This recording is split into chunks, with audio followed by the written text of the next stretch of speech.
নমস্কার, দিনবার্তায় আপনাদের স্বাগত। এই মুহূর্তে বিশেষ নিবেদন নিয়ে আমি জয়দীপ। এখনকার বিস্তারিত মাঙ্গলিক কার্যক্রমের মাধ্যমে ত্রিকালদর্শী লোকনাথ বাবার তিরোধান দিবস উদযাপন করা হলো শ্রীভূমি শহরে। মঙ্গলবার সকালের দিকে পুরোহিতের মন্ত্রোচ্চারণের মাধ্যমে পূজার সূচনা হয়। পূজার পরক্ষণে বাবার সামনে অঞ্জলি প্রদানে পরিবারের মঙ্গল কামনা করেন অগণিত ভক্তবৃন্দরা। মহাপ্রসাদ গ্রহণ করেন দূর দূরান্তের দিকে আসা অনেকেই। শ্রীভূমি শহরের সুভাষনগর উৎসব উদযাপন কমিটি, নেতাজি বলে উৎসব উদযাপন কমিটি ইত্যাদি সামগ্রিক পরিবেশ মিডিয়া ক্যামেরা বন্দী হয়। সকালবেলা বাল্যভোগ হবে, সবাই যেন প্রসাদ বাল্যভোগেও প্রায় 500-600 মানুষ এসে বাল্যভোগ গ্রহণ করেছে। আর প্রত্যেক বছর আমরা 18 ভাদ্র উদযাপন করি 4 সেপ্টেম্বর। এটা তো আমাদের করিমগঞ্জবাসীকে আমন্ত্রণ জানাই যেন 4 সেপ্টেম্বর 18 ভাদ্র ওর জন্মতিথি, এটা হলো তিরোধান, 1920 তিরোধান জন্মতিথিতে যেন সবাই আসে আনন্দ উপভোগ করে, এটাই আমার কামনা রাজিউল্লি লোকনাথ মন্দিরের তরফ থেকে। যেহেতু দেখা যাচ্ছে যে নেতাজি পল্লী লোকনাথ বাবা আশ্রমের ভক্তি মানে সবাই আসেন এবং ভক্তবৃন্দদের আগমন ঘটে, তো এবার তিরোধান দিবস হিসাবে পুজো হচ্ছে, কী বলবেন? প্রতি বছরই আমরা ওই তো 19 জ্যৈষ্ঠ লোকনাথ বাবার তিরোধান দিবস পালন করি। আগের দিন আমাদের হয়, এই অধিবাস হয়, অধিবাসে গান কীর্তন সব হয়, আরতি হয়। পরের দিন লোকনাথ বাবার পূজা হয়। 18 ভাদ্র সেম জন্মদিন পালন করা হয়। আগের দিন এরকম মানে পূজা আরতি করা হয়, পূজাও হয়।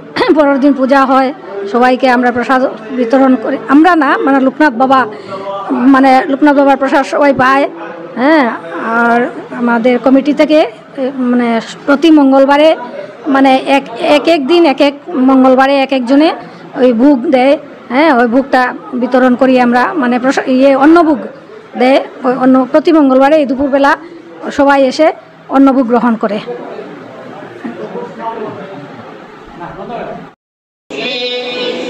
ভগবতে লোকনাথায় ব্রহ্মচারিণে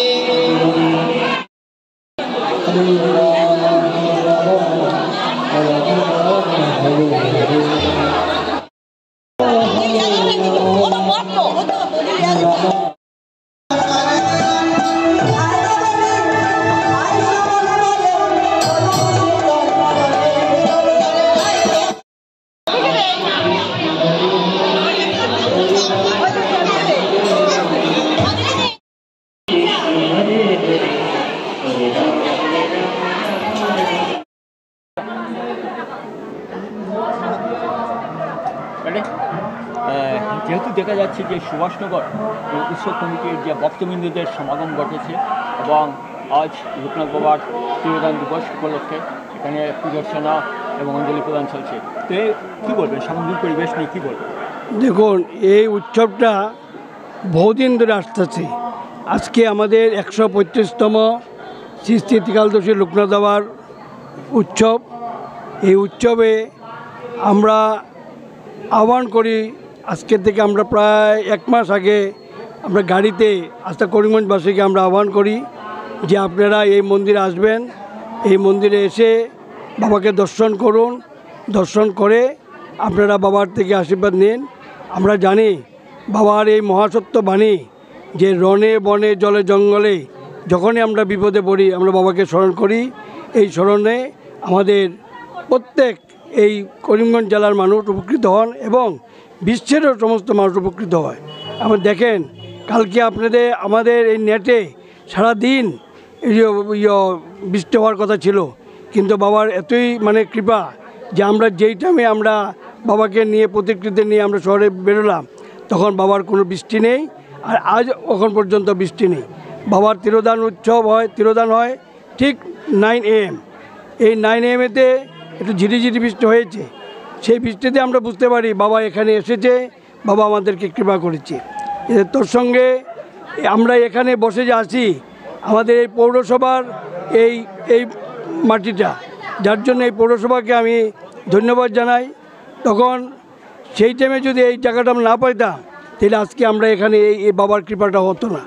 যাই হোক, আমরা করিমগঞ্জবাসীর সবাই ভক্তবৃন্দকে অনুরোধ করছি আপনারা সবাই আজকে আসুন।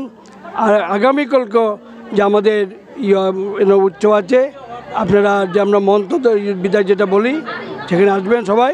আর আজকে তো আসবেনই, আজকে এসে বাবার আমরা কৃপা নেন আর আপনার প্রসাদও নেন, এই বলি আমি বক্তব্য করি।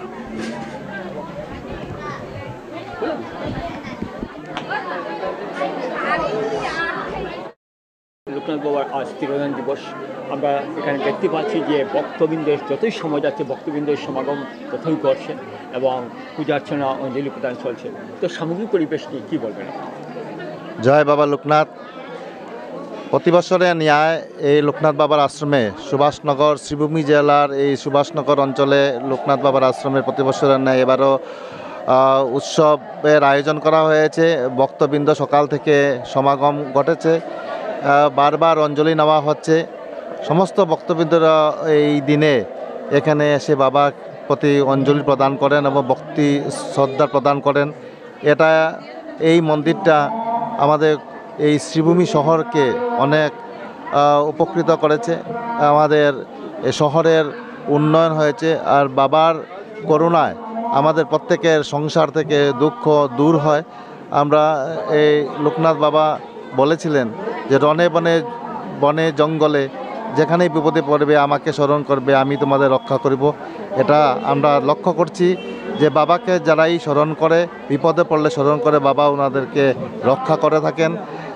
এটা সত্যি এবং সেটাকে বিশ্বাস করে আজকে সমস্ত ভারতবর্ষে সমস্ত বিশ্বের মানুষ বাবার প্রতি শ্রদ্ধা নিবেদন করছে। বাবার প্রতি আস্থা দিন দিন মানুষের বৃদ্ধি পাচ্ছে। আমাদের যে এই মন্দিরের যে উৎসবের যে সমাগম, সেই সমাগম থেকে আমরা বুঝতে পারি যে বাবার প্রতি বিশ্বাস এবং শ্রদ্ধা ভক্তি মানে দিন দিন বৃদ্ধি পাচ্ছে এবং আগামী দিনে আরও বৃদ্ধি পাবে। সকলের মঙ্গল হোক এই কামনা করি। এই কামনা করে আমার বক্তব্য শেষ করছি। যে একটা গুরুত্বপূর্ণ কথা, যেহেতু বন্যাক্রান্ত পরিবেশ, তো আপনারা উৎসব কমিটির পক্ষে যদি ত্রাণ সামগ্রী বিতরণ করেন তাহলে যারা রয়েছেন বা বন্যাক্রান্ত রয়েছেন তাদের সুবিধা হবে। তো এই নিয়ে আপনি কী বলবেন? ভারতীয় জনতা পার্টির সরকার ইতিমধ্যে ত্রাণ সামগ্রী বন্টন প্রচুর পরিমাণে করছেন। তারপর প্রতিটি রেশন ডিলারের প্রত্যেকটা কার্ড হোল্ডারকে 3 মাসের চাল একসঙ্গে দেওয়া হচ্ছে। তো এই মুহূর্তে এই আবার আরও রিলিফ দেওয়ার ব্যবস্থা প্রয়োজন আছে বলে আমি মনে করি না। তাই উৎসব কমিটি এটা নিয়ে চিন্তা কখন করেনি। পরে যদি প্রয়োজন পড়ে, যদি আরও ভয়াবহ অবস্থা দাঁড়ায়, তাহলে নিশ্চয়ই এই মন্দির কমিটি এই ব্যাপারে চিন্তা ভাবনা করবে।